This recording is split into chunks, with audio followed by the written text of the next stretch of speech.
Okay, calling this meeting to order. Roll call. Everybody's here. Mrs. Alexander was a little just right in the nick of time, but she's here. Is there any comments about closed session items from the public? Come on up.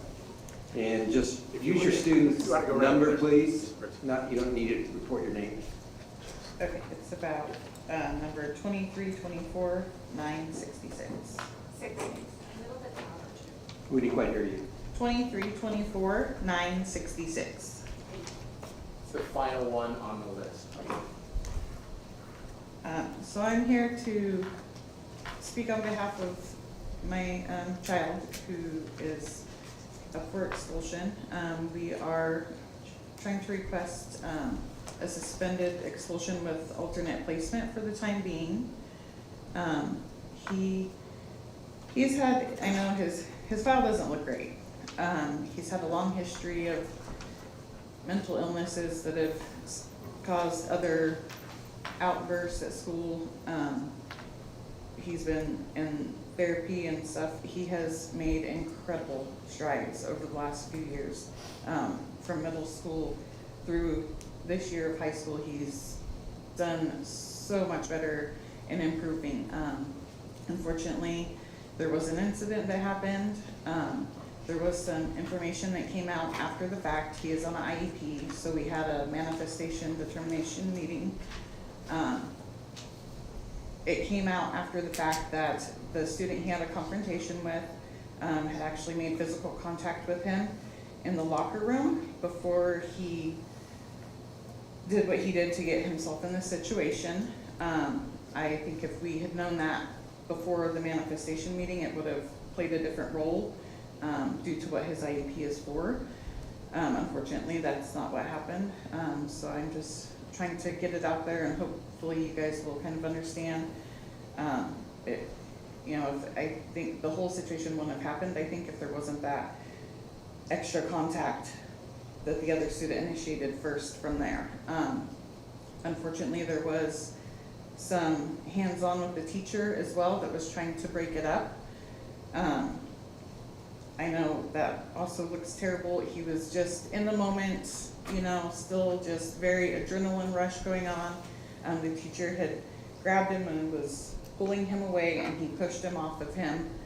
He is incredibly sorry for that. He feels awful about the whole situation, but especially doing that. It wasn't intentional. He wasn't thinking. It was just kind of an in-the-moment thing. He did write an apology letter. It's probably in the file because we submitted it at the hearing. But essentially, just with his history, we just feel like Lodi I just don't feel like he's gonna have any improvements there. We're requesting, hopefully, if you'll consider alternate placement to independence.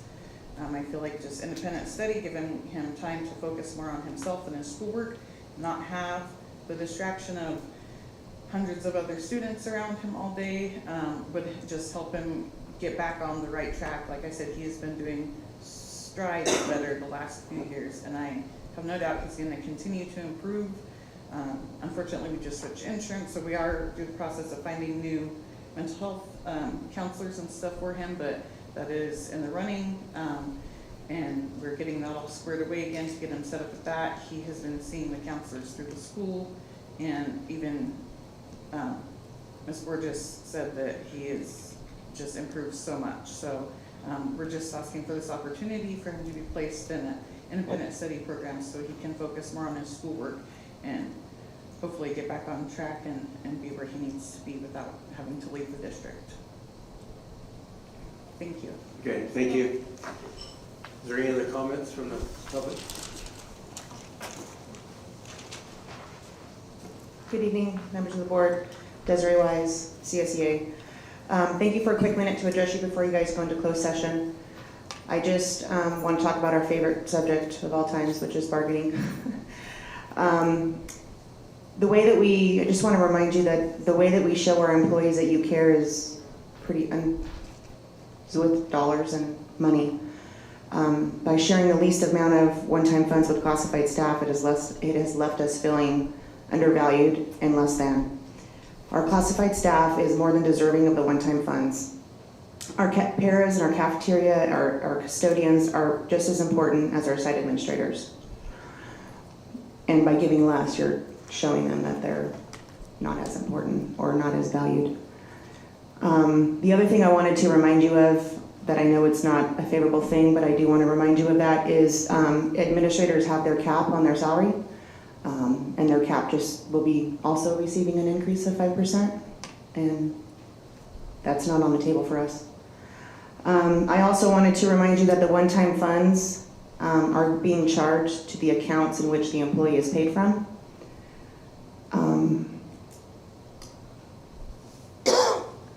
Most of our employees are funded from those restricted accounts, which leaves plenty of money on the table to provide us and award us of our ask. It just makes us feeling defeated that we're out here begging for $2,000 more per 8-hour person. And I just hope that you can ask the questions. The district's gonna report what they're gonna report and have their reasons, understandably. But I urge you to ask questions and advocate for us. And we would appreciate your support. Thank you. Any other comments? Okay, we will adjourn to closed session then. We'll go first.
call this meeting back to order. Sorry about the delay, but we got heated discussions. Not really, but long. Okay, all 7 board members are here. Because it's a 2-week spring break, we don't have any student representatives today. So if you're looking for them, they're out having fun somewhere. Dr. Sully has eligibility left.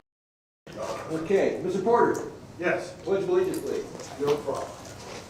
I pledge allegiance to the flag of the United States of America and to the republic for which it stands, one nation, under God, indivisible, with liberty and justice for all.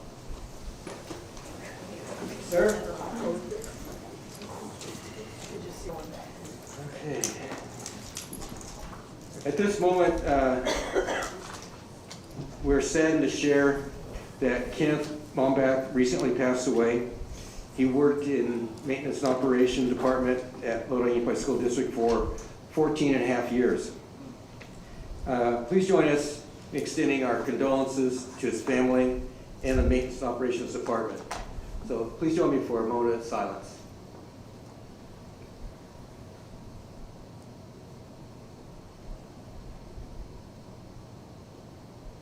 Thank you.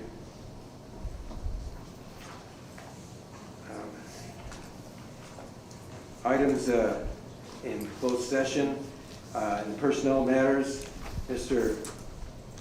Nava motioned and Mrs. McFarland second, and the board approved the appointment of Alyssa Barbin as elementary principal, effective date and location to be determined by the following vote: 7 ayes, 0 noes.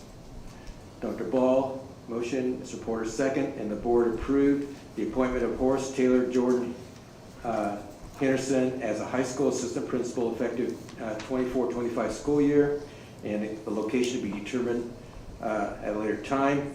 Ayes 7, noes 0. Mr. Stroh motion, Mr. Nava second, approved the appointment of Laura Aguirre as elementary vice principal effective 24-25 school year. The location to be determined by the following vote of 7 ayes, 0 noes. Mr. Porter motioned, Mr. Stroh second, and the board approved the appointment of Jennifer Allen as elementary vice principal, effective date and location to be determined by the following vote: ayes 7, noes 0. Mrs. Alexander motioned, Dr. Ball second, and the board approved the appointment of Joanne Smith as elementary vice principal, effective 24-25 school year, location to be determined by the following vote: ayes 7, noes 0. We have a conference with legal counsel. Mr. Nava motion, Mrs. McFarland seconded, and the board approved claim number 635117 by the following vote: 7 ayes, 0 noes. Okay. Personnel matters, where are we? Any superintendent's report? I have nothing to report, other than it's nice for our staff to have a break for those who are able to have one. Okay. Any comments from employee groups?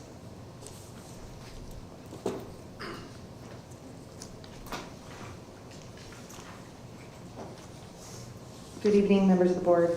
Desiree Wise, CSEA. Thank you for the opportunity to talk tonight.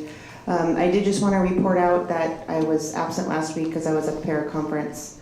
Thank you, Mr. Young and Lodi Unified, for the opportunity to attend. I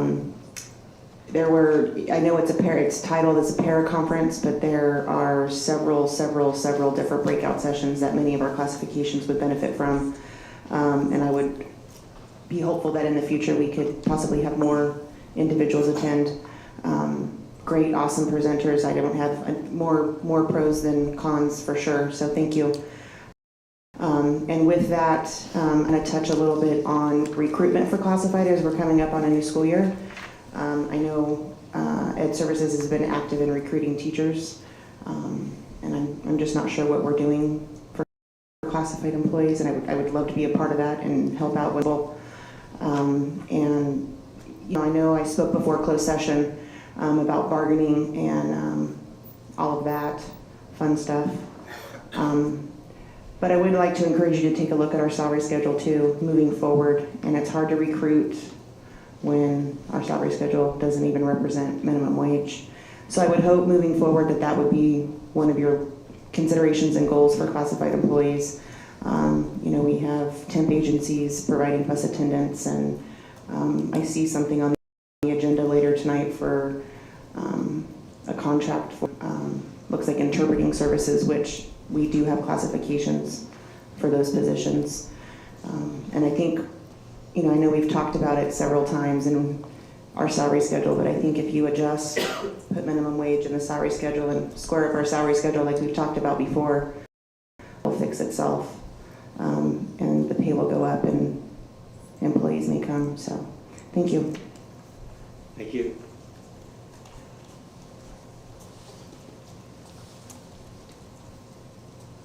Good evening, President Maxted, members of the board, Mr. Young.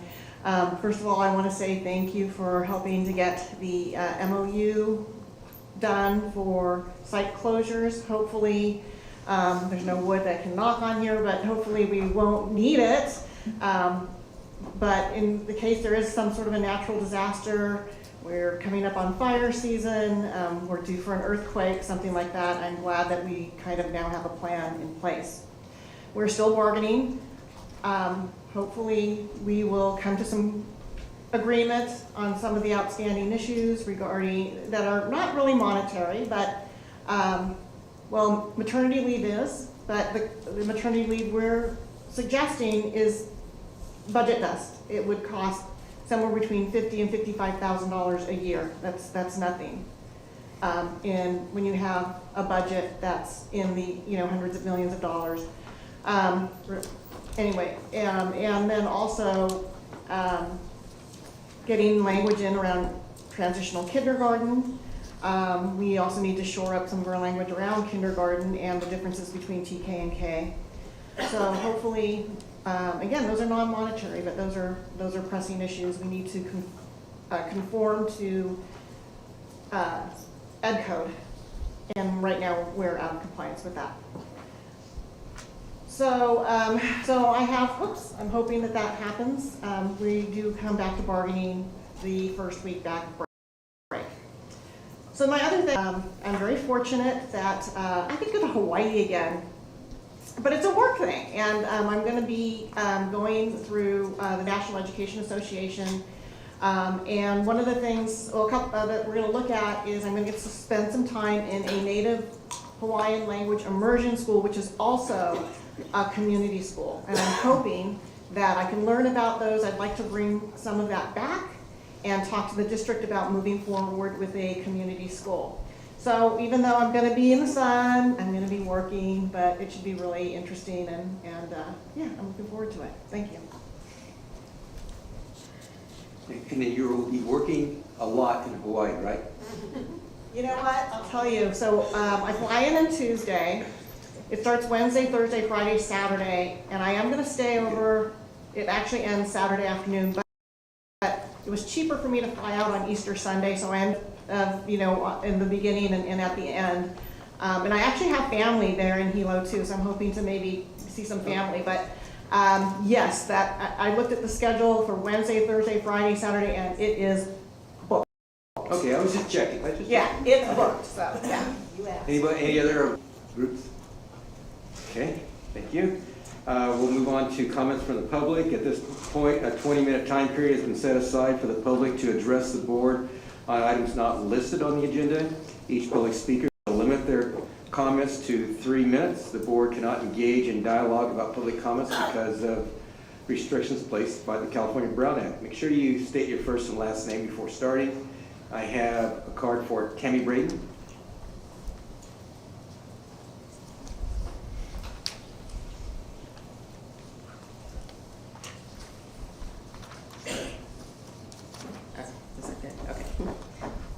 Thank you, Mr. Young and members of the board. My name is Tammy Braden, and I'm a paraeducator here with the SDC preschool program.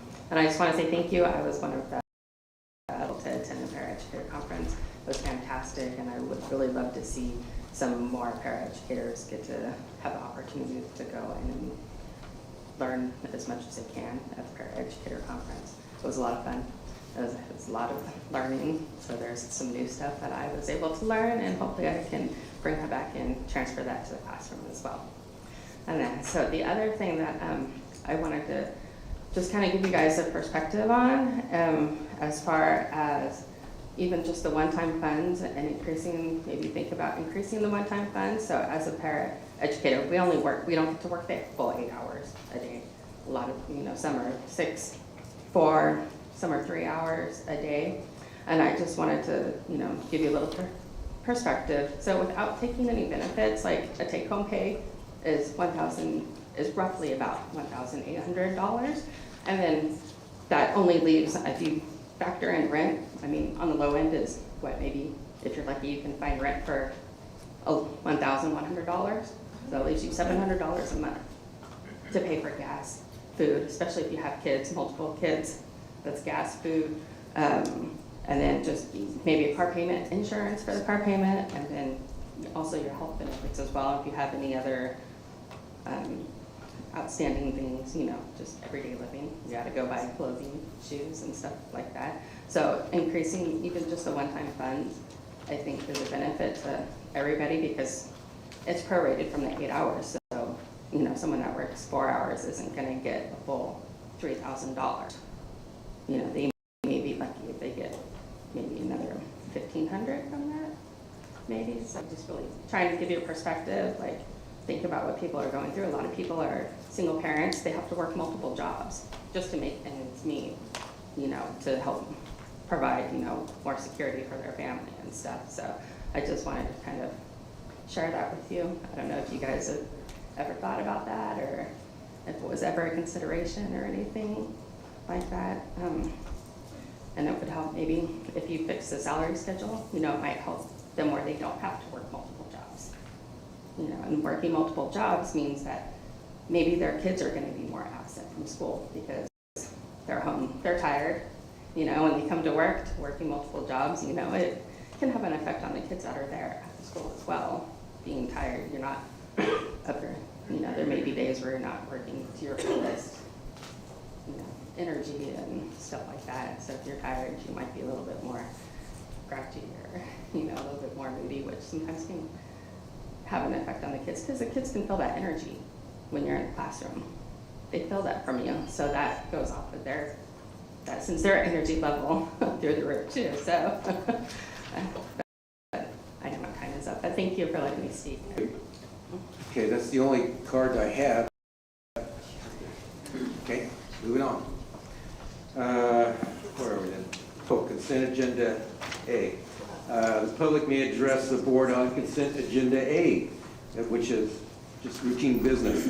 Each public speaker shall limit their comments to 3 minutes, and again, state your first and last name. Is there anybody from the public that would like to talk about consent agenda A? Okay.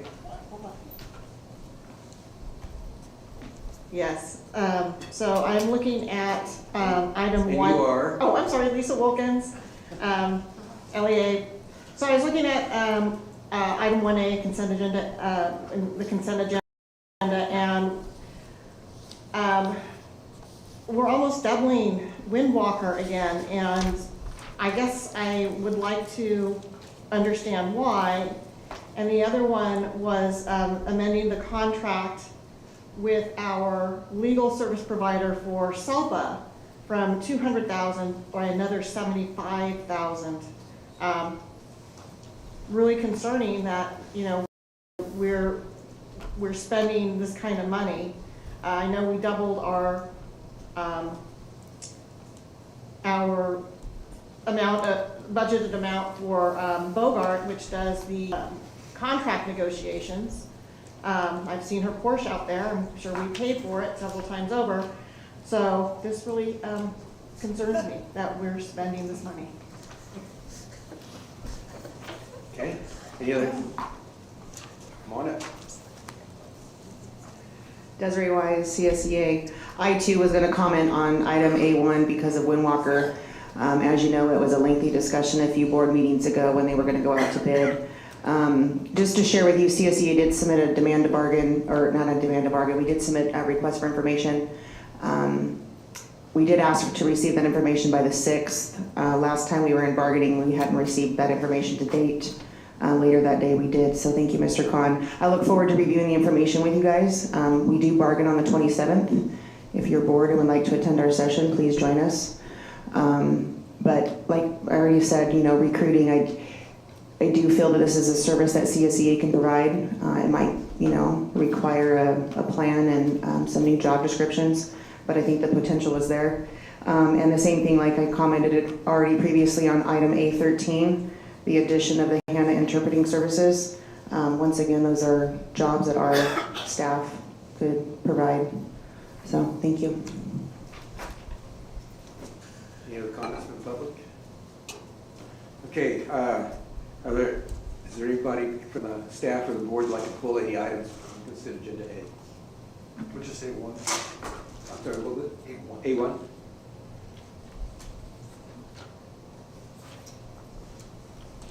A, did I look for a motion? Mr. Chairman, I move that we approve the rest of routine agenda 8. Okay.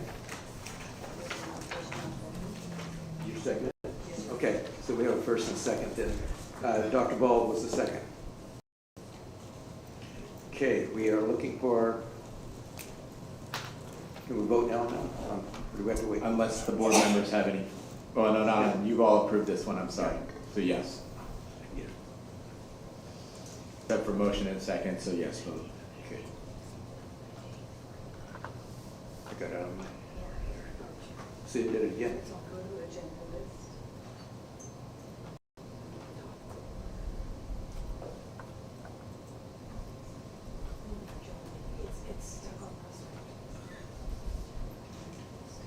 Was there? It's because it's stuck on the printer's meeting.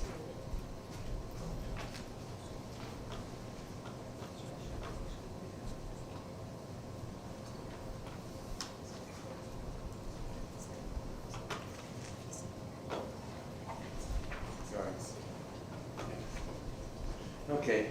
Ultimately, those items are passed 7-0. Okay. And I see this, Mr. Porter, you pulled number 1? Yeah. Yeah. You're right.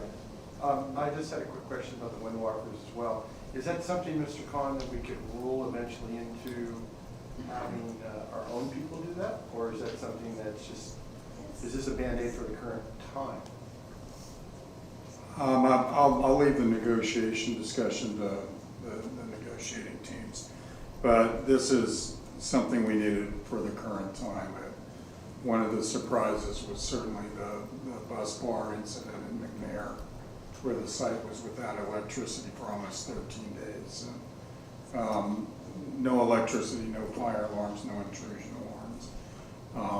The sprinkler systems do not work, so we needed to leave somebody there overnight, and actually in this case all day long, just to protect the site. And then there are other items. I was aware of this, but Lodi High's elevator froze for a couple of days with the door wide open, so at night we would be able to do Okay. So this is a current situation that we have to fill? Yes, sir. Thank you very much. Motion to approve? Second. Okay, we have a first and second. No students, so board vote.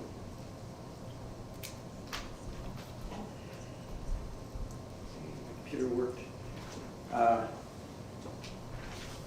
A1 passes 7-0. Okay. Moving on to consent agenda B. The public may address the board on consent agenda B, student matters. Each public speaker shall limit their time to 3 minutes. Is there anybody that would like to speak on consent agenda B? Okay, then we need a Motion to approve consent agenda B. Second. okay. Mr. McFarland and Nod. Okay, board vote.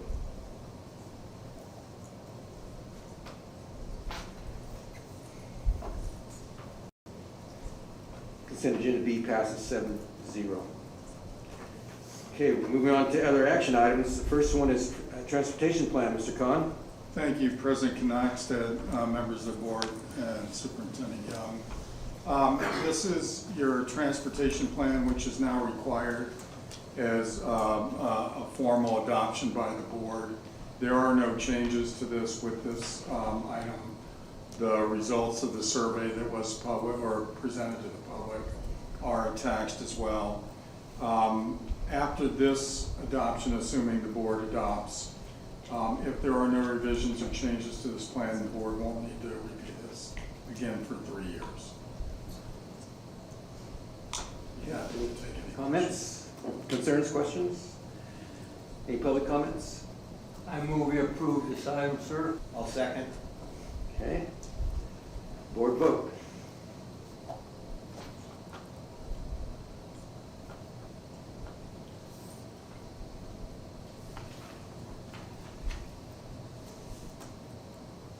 There we go. This item passes 7-0. Okay, report items. This is proposed revisions to Board Policy 3110, transfer of funds, and it goes on down through recovery for district property loss and damage. There's a whole bunch of them there. So, Mr. Khan. Thank you, President Knackstead, members of the board, and Superintendent Young. Sticking with the superintendent's direction, these are technical revisions to existing policies. I'd be happy to answer any questions if there are. Okay. Any comments from the public? Board comments? Yes. Yeah, go ahead. I have just a couple. The first one on the policy 3230. One of the revisions was going from 90 days to 120 days to settle in. Is that really necessary? I hate to see additional time. 3 months seems like a long time initially, but is that needed? I will check, but I believe this is to align with the current gamut document. Okay.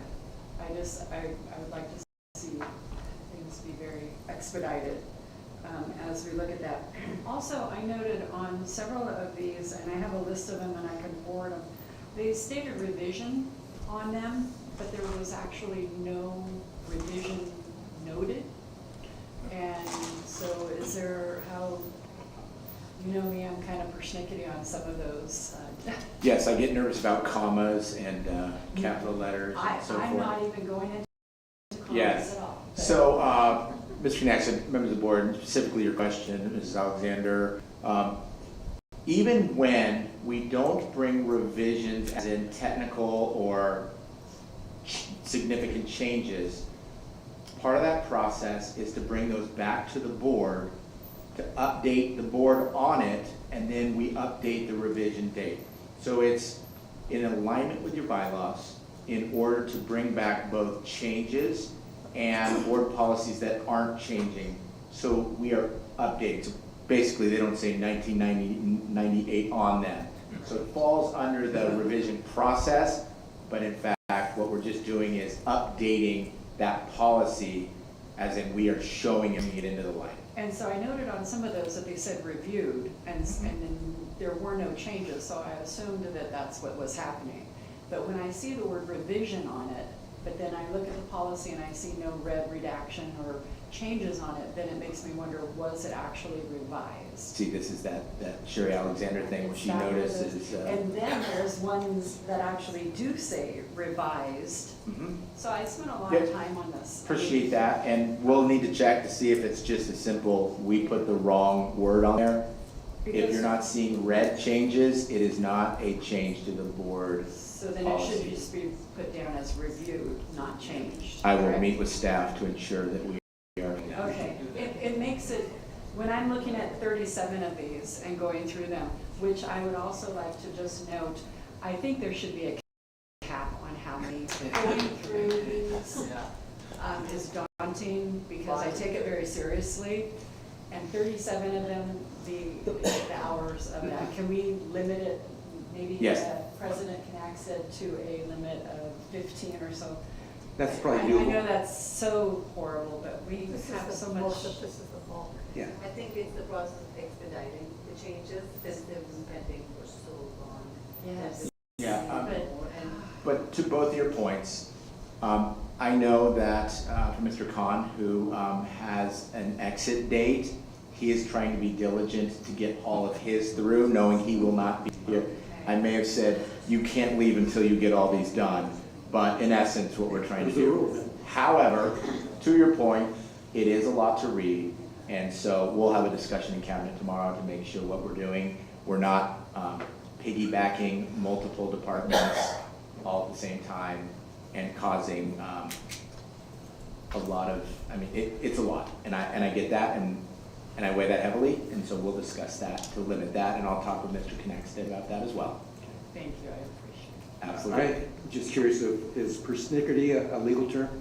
I think so. Okay, I think- just check- I was just I checking. think there's a policy for persnickety. Yeah. Oh, yeah, it's 347. It's I buried just in. wanted to say that I appreciate the answers and your due diligence Mhm. when you replied to everything.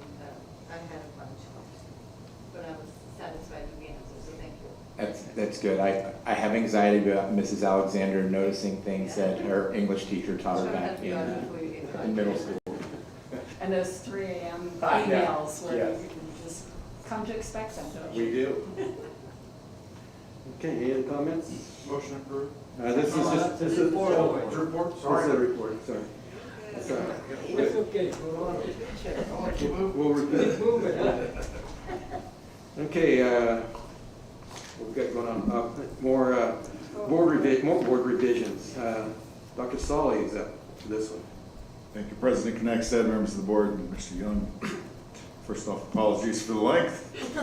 This is, my policies typically, we had a federal program review in January and February, and they did review several of our board policies. So these are in alignment to improve or update to based on ed code changes. Some of it is just terminology, technical changes. Some of it is somewhat addressing material changes such as the food free and reduced lunch plans and such. So these are in response to complying with federal program findings, and we'll bring these back next meeting for an approval vote. If there's any questions, I'm happy to answer. Is there any public comments?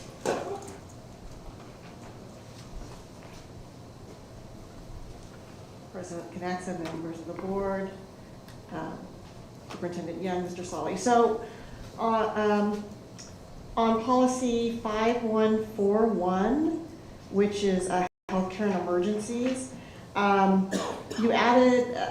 you revised the section on AEDs, the automated external defibrillators. And so I guess my question is there a policy or a rule as to what sites will get AEDs? Are they going to be at all school sites, specific school sites? And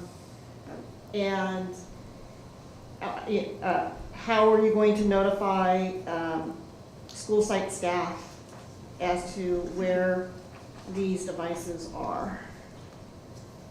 We will work through that with, depending upon the size of the school. Not every school is going to require that.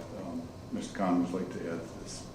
So on our site maps, the principals can view where all of the alarm code pads, all of the fire alarm mechanisms, and all of the ADs, they are located on the sites. So how the principal communicates that or not, I'm not really sure. We'll be addressing that with the site administrators to make sure that the staff is aware of the locations. And not all staff are required to be trained, and that's part of this policy, but we do want to have them available on campus. They're pretty easy to use, but you know, half the battle is knowing where they are in case you need it. Thanks. Great point. Any other public comments? Any board comments? No? Okay. Do we have any board advisory committee reports? Not today. Mr. Connect, I would like to say something that is related to this topic. Okay. I do have a upcoming meeting with the city manager for the city of Stockton. We would like to have conversation. I would like to have a conversation with him specifically in regards to the library.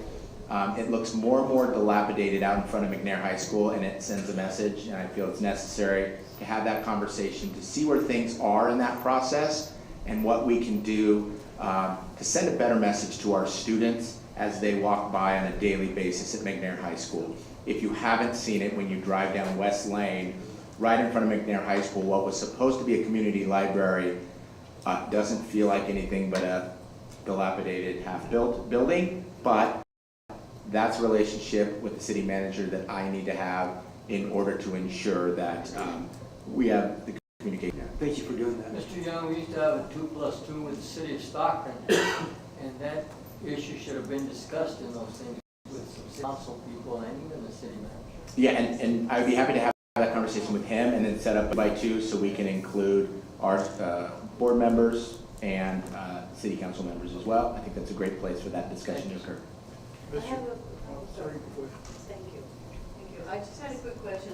That lot of land that's on, is it owned by the school district or the city? City of Stockton.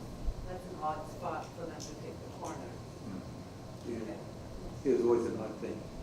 Okay. What was difficult there? Yeah, I just wanted to make a comment to Mr. Young about, I'm sorry, you were talking, so. The street, Reese is on. And we had a little accident occur there, not a little accident, but an Talking to the accident. mic, sir. I'm sorry. Thank you. Calling me sir was gentleman. Sir. I think for Lodi City as well, we need to look at traffic there along that street. It's horrible at 320. And I make the mistake twice now, going to Walgreens to get prescriptions at 320. And it's become a drop-off pickup for parents. And then you got kids coming out of Reese and so forth, and we had a child get hit. The city needs to do a little bit more in terms of traffic control with a stop sign along those lines where Reese is. I don't know if I'm out of line on this. I just think that It is related, so I think it's appropriate. In response to that, I think you give me a good conversation to have specifically with the city manager or the interim city manager in Lodi, and I can work with Chelsea to set that up. And then that'll parlay into a 2x2 to entice the 2 city council members to meet with our 2 board members. So thank you, that's a great point. Yeah, because that's been long overdue. Yep. And just piggyback real quick on Courtney's, I made the mistake of also going by Lakewood School when they're hitting out. And in one rotation of the light, I watched 3 not only illegal acts, but they were actually dangerous, like people cutting or passing cars with the crossing guard and kids in the sidewalk. So, in fact, I brought it up to an ex-city manager that needs to do something, and I go, I gotta talk to your ex-people. And so, but I think, yeah, it needs to be discussed. And again, those are great topics. We try to teach our kids to play nice in the sandbox. I can't say that our parents always play nicely in the drive-through lines. That's for sure. It is much better than it was even a year ago. So. But these are great topics to have a conversation, and I will reach out to the interim city manager. Thank you. Okay. Do we have any comments from board members? No?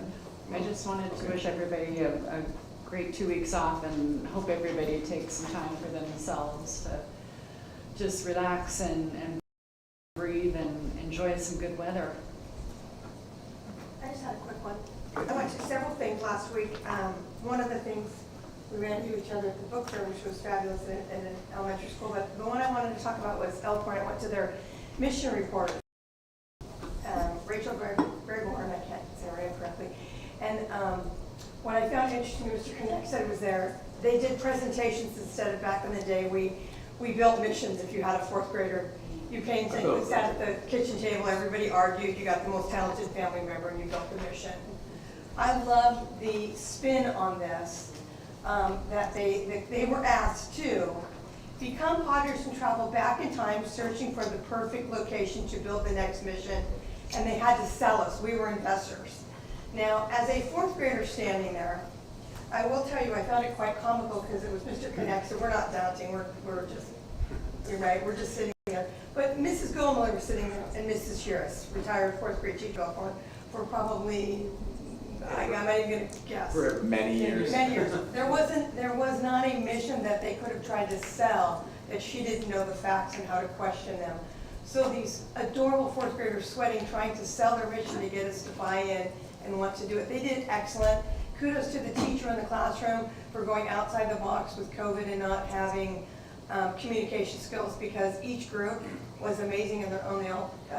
They all sold it a little different, and they all turned on each other a little bit different at times. I think you mean leaned on each other, right?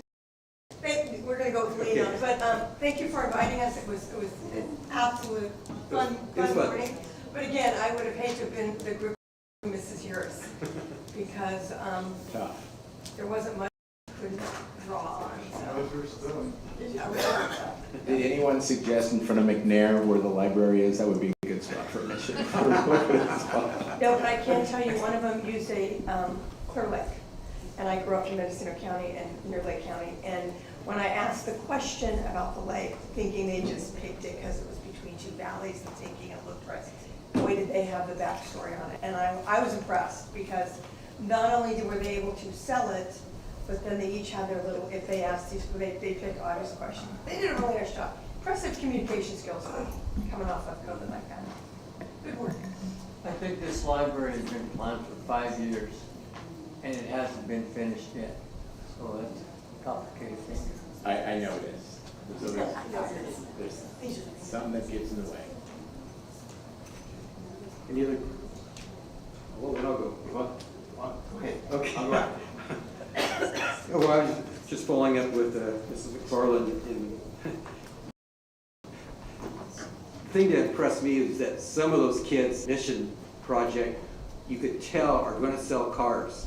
They were born salesmen. Some of them are really, really good at what they're doing. They're all nervous. I mean, they're fourth graders, and here's, these weird people standing there watching them and taking notes down. It was a great project. The other thing, next day I checked out our job fair at Lincoln Tech, and I got there the last hour, and it looked like it was kind of closing down, but the people I talked to seemed to be very impressed and active, and I know that all districts throughout this area are doing the same thing, so we encourage our staff to continue doing that kind of stuff. And Mr. Khan, don't think the warning lights at Creekside School are working yet, but I appreciate you contacting them. But since we have a 2-week break, that'd be a good time for them to be out there. You might want to remind them about that. We'll try. Okay. Hope we're not behind the library conversation in the They're right pecking on order, schools. but. Okay. Any other board comments? Mr. Rowe? Real quick, I got invited, like a lot of people, to do a couple of read books to students, which I haven't really read aloud for years, mostly to my kids, and then actually we did do a couple lessons when I was teaching, EL of course, but also even in history class we did a couple of books. But it was actually kind of nerve-wracking for me the first couple of classes. I was sweating through my shirt actually, and then when I calmed down, it worked out pretty good. And I went to a couple of different schools, and it turned out to be a really good experience. Went to Needham and Live Oak, and there was other stuff to it. And I visited a couple other schools, had a good experience. And also, I heard more good stuff about our district and how it's expanding. I've been talking to teachers about it, our principals, and about the school. And I hear a lot about it because my wife happens to, actually she's working on a grant right now at the county office. And it's the second biggest pool of money that the county office has to share, or give out, or whatever, disperse. And she's working actually with 2 people in this district now. It was 2, I think, right now. I'm drawing a blank on Sue's last name. Susan Peterson? Nope. She did talk to Susie at the last meeting. It's for inclusionary stuff at Dorothy McMahon School. Is it Denise Shigematsu? Yeah. Okay. So they were working on one together, and actually at a conference in San Diego. And then, but she keeps telling me she's hearing good stuff about it. And one of the things they're trying to develop, or are developing, or not trying to, is professional development. And she said a lot of people don't like to come on their own time because it's costly, so they're writing in stipends for in the grant for people that actually do go down professional developments to get paid some money for it when they do their Saturdays or Friday evening developments. So, anyway, TK is a big deal nowadays. It is. Share that. It is. Ms. Porter, you Like to hear about it? No, I was just watching Ms. Plummer talk while Jeff was Sherry Flemmer. Alexander. Plumber. I called her Plummer. Oh, you're worse than Sherry. Next time, Mr. Porter, Ms. Alexander, we're talking, and I was listening to Jeff, trying to have them stop talking. Okay, Dr. Ball, you have. Just real quick, as a parent, not as a board member, I went for NCHS freshman interviews. It was my first time sitting there. I have never seen children so scared. I felt very bad for them. Both my kids have gone through those interviews, but the kids did great. There's some really bright kids in our school district. Sure. I'll say that. I also had the opportunity to sit with the RBET committee. Some really good discussions came out from it, and I'm hoping that we have some good outcomes for our teachers who participate in that. So looking forward to more as they come up. Any other comments? Mr. Straw, I'm just kind of curious, how many years did you teach? 32. And those little kids made you nervous? Oh, yeah, I was scared. I just dealt with high school kids. It is true. And once they loosen up, though, it's fun, but Just make sure Mr. Porter's not scared. No, I was just trying to listen and that into the chat. Mr. Knaxton, you may be losing your board at this point. Yeah, I think so. I'm looking for a motion to. Motion to adjourn. There we go. I have one. Second. All right. All in favor? Aye. We're out of here. Thank you. Thank you, folks. Really? I'm going right away. Much needed. Oh, okay.